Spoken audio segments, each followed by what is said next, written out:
नमस्कार, welcome to nursing smart. नोरसे 2022 के लिए कुछ और क्वेश्चन देखेंगे एप्टीट्यूड सेक्शन से। तो चलिए बिना समय गंवाए शुरू करते हैं इस पहले क्वेश्चन के साथ। पहला क्वेश्चन है फ्लैग कोड ऑफ इंडिया, ध्वज संहिता से लेकर के। तो ध्वज संहिता पहले इंडियन फ्लैग कोड था, अब उसको फ्लैग कोड ऑफ इंडिया थोड़ा सा नाम चेंज किया है। पहले फ्लैग कोड ऑफ इंडिया में रूल्स जो हैं वो अलग थे, अब अलग चेंज कर दिए गए हैं। आपको पता होगा कि पहले हम घरों में अपने ऑफिसेज में किसी भी समय में तिरंगा नहीं लहरा सकते थे, लेकिन अभी आप किसी भी समय में एनी टाइम आप अपने घर पर तिरंगा जो है वो फहरा करके रख सकते हैं। अब इससे रिलेटेड क्वेश्चन क्या बनते हैं, एक तो जो अपनी इंडिपेंडेंस के 75 ईयर्स के कंप्लीट हो जाने पर, 75 ईयर्स कंप्लीट हुए कब, इस 15 अगस्त को, 15 अगस्त 2022 को 75 ईयर्स कंप्लीट हो जाने पर माननीय प्रधानमंत्री श्री नरेंद्र मोदी जी ने एक इनिशिएटिव लिया और उस इनिशिएटिव का नाम क्या है, हर घर तिरंगा। सभी लोगों को पता होगा, सभी लोग इसका हिस्सा भी रहे हैं हाल ही में, ठीक 15 दिन पहले, हर घर तिरंगा। और ये कार्यक्रम जो है वो लोग 1 तारीख से ही सेलिब्रेट करने लग गए थे, लेकिन ऑफिशियली जो है वो 11 अगस्त से लेकर के 17 अगस्त तक जो है वो इसको सेलिब्रेट किया गया है।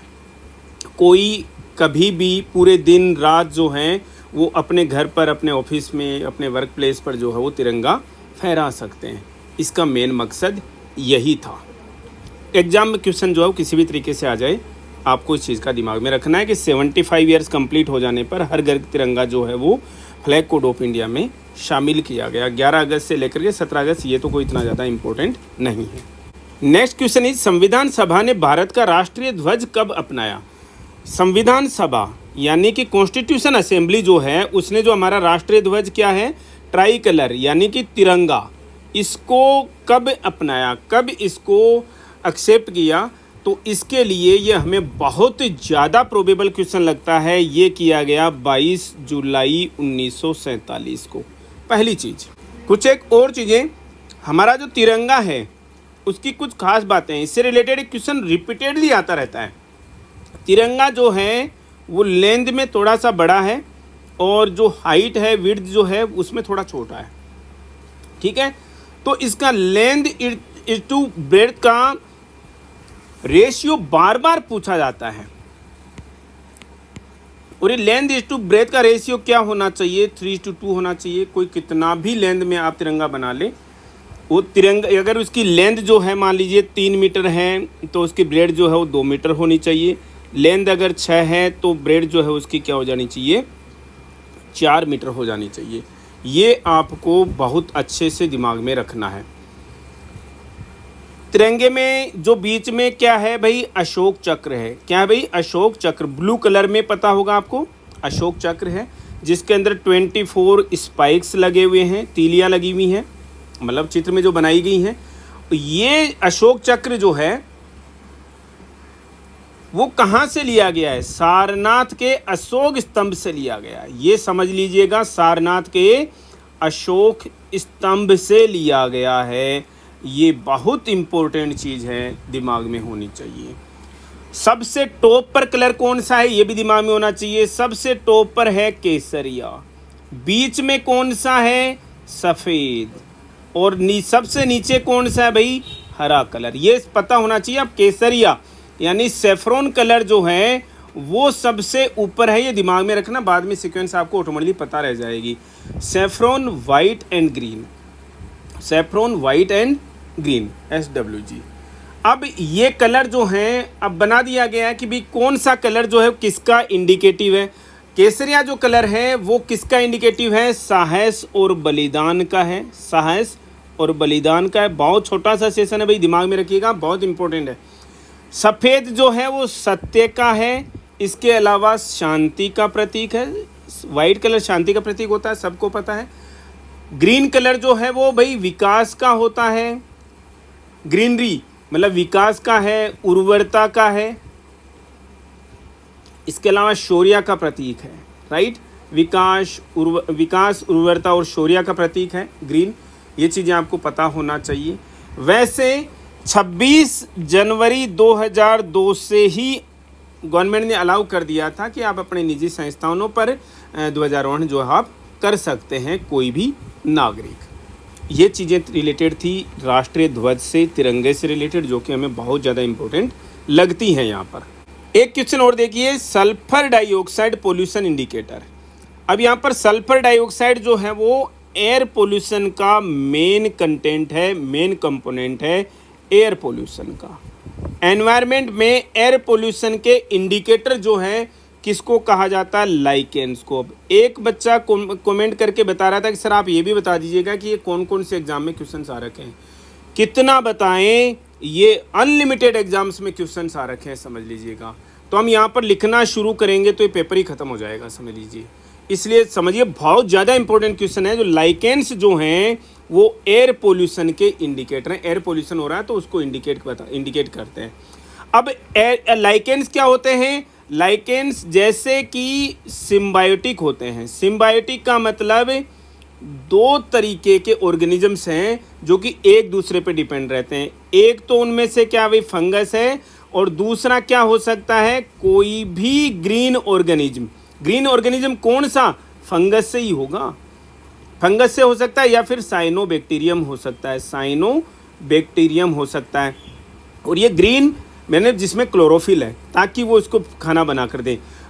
एक दूसरे पर दोनों को दोनों डिपेंडेंस होते हैं। लाइकेंस आपने बोटनी के अंदर पढ़े होंगे, सिम्बायोटिक होते हैं, सिम्बायोसिस से काम करते हैं, और ये एयर पोल्यूशन के इंडिकेटर हैं। नेपाल में बहुत सारे मिल जाएंगे आपको। नेक्स्ट क्वेश्चन है पार्लियामेंट ऑफ इंडिया, यानी कि भारत की संसद।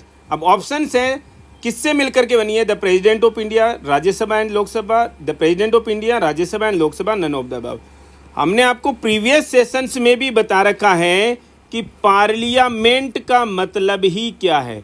पार्लियामेंट के 3 कॉन्स्टिट्यूएंट्स हैं। एक तो सबसे पहले द प्रेसिडेंट ऑफ इंडिया,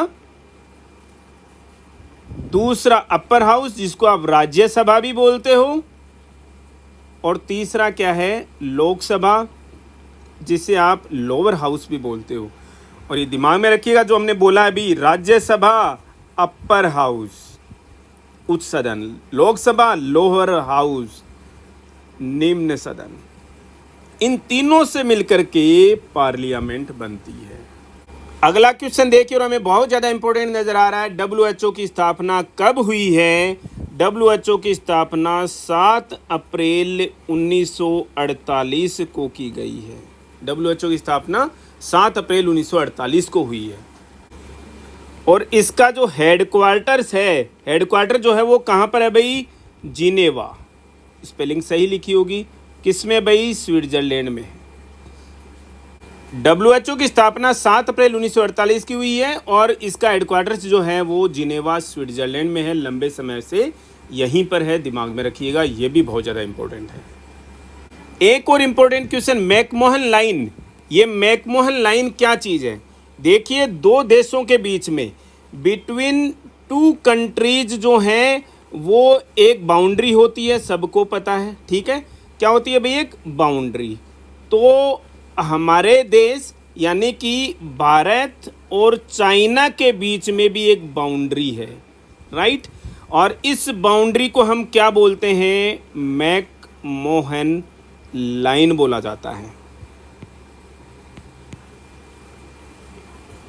अब आप बोलोगे कि साहब एलएसी क्या है? फिर एलएसी है लाइन ऑफ एक्चुअल कंट्रोल। आप बोलोगे कि साहब हमने तो एलओसी का नाम सुना था जी, लाइन ऑफ एक्चुअल कंट्रोल भी कोई चीज़ है क्या? जी है। लाइन ऑफ एक्चुअल कंट्रोल जो है वो एक डिस्प्यूटेड एरिया है भारत और चाइना के बीच में। भारत और चाइना के बीच में ही, भारत और चाइना के बीच में एक डिस्प्यूटेड एरिया है, उसके बीच में जो लाइन है वो लाइन ऑफ कंट्रोल है। लेकिन हमारे दोनों देशों की जो बाउंड्री है, यानी भारत और चाइना के बीच की जो बाउंड्री है, वो इंटरनेशनल बाउंड्री जो है वो मैकमोहन लाइन है। बहुत ज़्यादा इंपॉर्टेंट क्वेश्चन है, रिपीटेड क्वेश्चन है एग्जाम्स का। ये आगे यहाँ पर लाइन ऑफ कंट्रोल जो है, लाइन ऑफ एक्चुअल कंट्रोल जो है वो किसके बीच में? भारत एंड चाइना के बीच में। लेकिन एलओसी ये सबको पता है, भारत और पाकिस्तान के बीच में है भाई। किसके बीच में? भारत और पाकिस्तान के बीच में, दिमाग में रखिएगा, भूलना नहीं है। एक क्वेश्चन और देखिए, फॉस्फेटेज टेस्ट।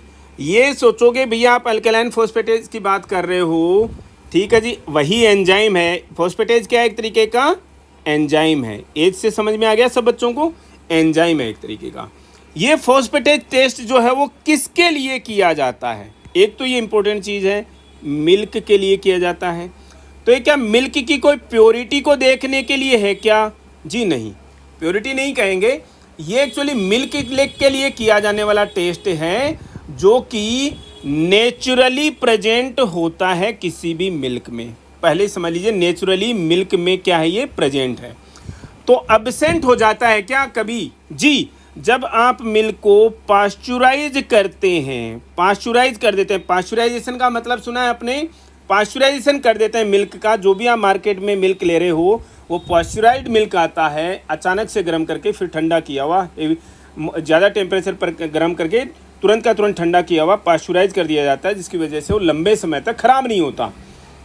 तो पास्चुराइज्ड मिल्क में फॉस्फेटेज जो है वो एब्सेंट मिलेगा आपको, इसलिए मिल्क के लिए किया जाने वाला टेस्ट है। ये दिखाता है कि आपने मिल्क को ठीक से पास्चुराइज किया है या नहीं किया है। ठीक है, सारी चीज़ें हमने इससे रिलेटेड आपको डिस्कस कर ली हैं। एक नाम आपने सुना होगा, भोपाल गैस ट्रेजेडी।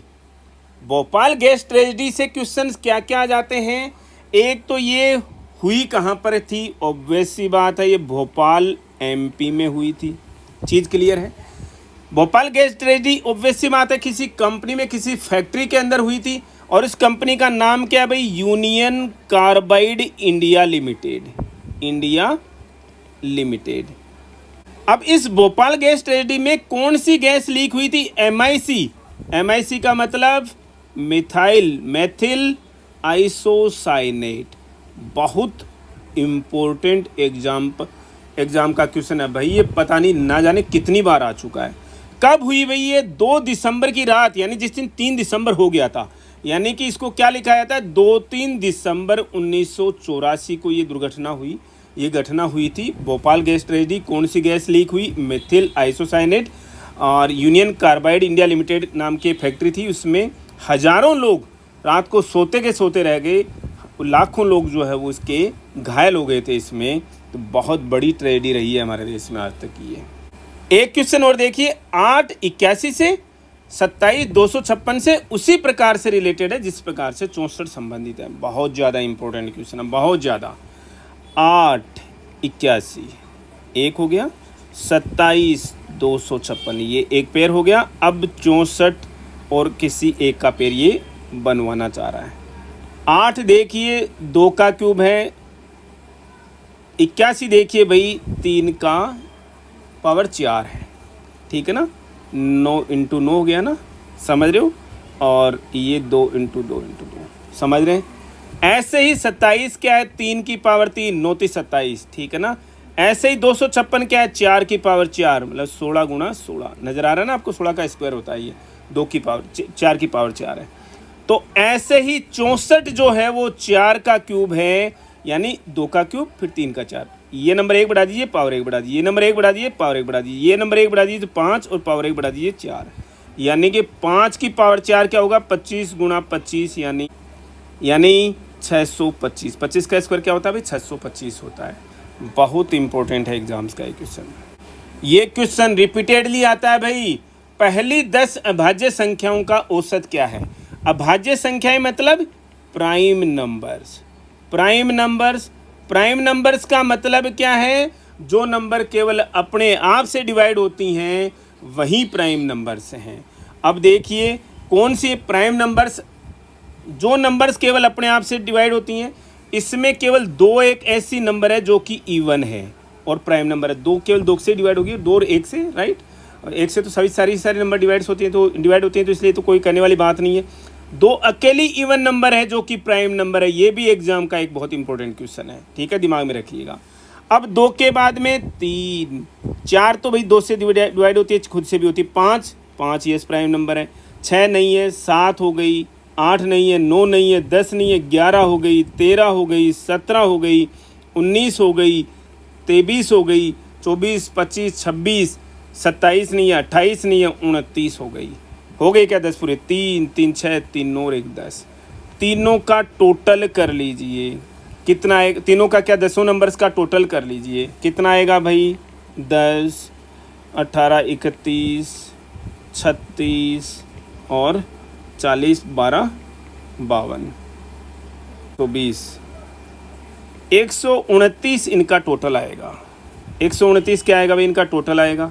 एवरेज निकालोगे, एवरेज निकालने के लिए आप क्या करते हो भाई? टोटल अपॉन जितनी भी नंबर थी, कितनी 10 थी, तो 12.9 आ गया इनका टोटल।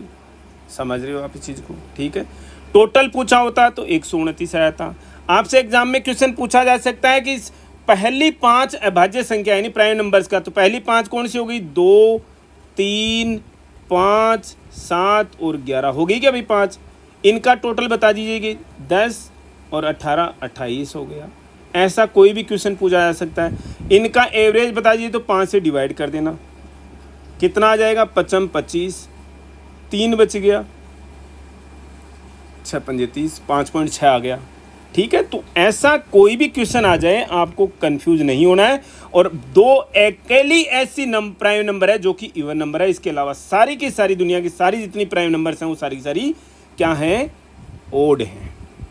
बहुत इंपॉर्टेंट क्वेश्चन है। राजन सचिन का भाई है, मानक राजन का पिता है, जगत प्रिया का भाई है, प्रिया सचिन की पुत्री है, जगत का चाचा कौन है? ऐसे क्वेश्चंस हम बहुत इजी तरीके से आपको समझाने वाले हैं। यहाँ पर राजन सचिन का भाई है, ये राजन दोनों भाई हैं, भाई बहन हस्बैंड वाइफ, ठीक है ना, पिता माता पिता दोनों हमेशा एक ही लाइन में आएंगे। तो राजन और सचिन दोनों भाई हैं, एक ही लाइन के अंदर आएंगे। ये सचिन, दोनों का जेंडर एक ही लग रहा है हमें, क्या दोनों मेल लग रहे हैं? राजन भी मेल लग रहा है, सचिन भी मेल लग रहा है। भाई नाम के वैसे जोड़ मत पड़ जाना, कई बार दोनों हम प्लस से हम दिखा देते हैं, हमारे साइन है भैया। ये मानक राजन का पिता है, मानक तो पिता माता पिता जो हैं वो एक लाइन ऊपर आएंगे। तो राजन के पिता कौन है? मानक हैं।